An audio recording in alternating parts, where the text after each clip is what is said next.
बहुत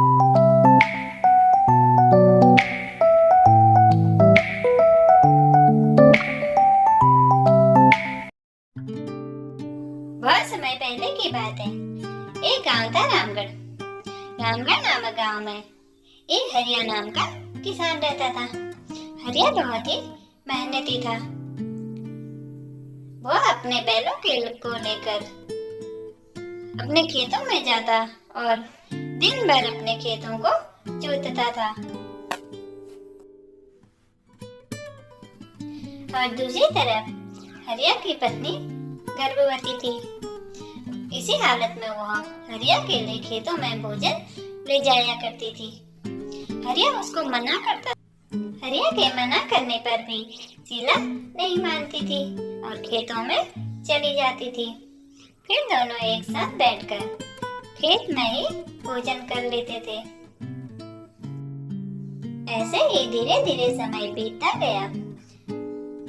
कुछ महीनों बाद हरिया की पत्नी शीला ने 2 जुड़वा बच्चों को जन्म दिया और जन्म देते ही उसकी मृत्यु हो जाती है।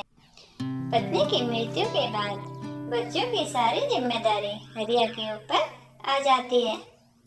एक दिन हरिया की बच्ची हरिया से बोलती है, पापा, आपको पता है ना, आपने एक दिन मुझसे बोला था कि मैं तुमको तैरना सिखाऊंगा।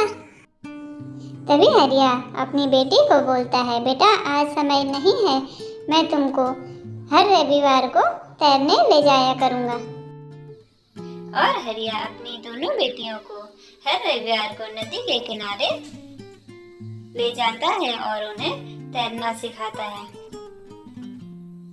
कुछ समय बाद जब हरिया की बच्चियां बड़ी हो जाती हैं, वह अपनी बच्चियों को पढ़ने के लिए खुद ही स्कूल छोड़ने जाता है और फिर हरिया सब्जी बेचता है और दोनों बच्चियां मन लगाकर पढ़ाई करती हैं।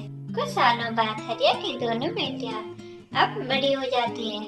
तभी हरिया अपने बच्चों से आके बोलता है, बेटा सारा गांव ये बोलता था कि तू अपनी बेटियों को स्कूल मत पढ़ाना और अब मेरी बेटियां पढ़ लिख कर बड़ी हो गई हैं। मैं अपनी बेटियों से अब बहुत ज़्यादा खुश हूँ और मेरी चिंता भी दूर हो गई है।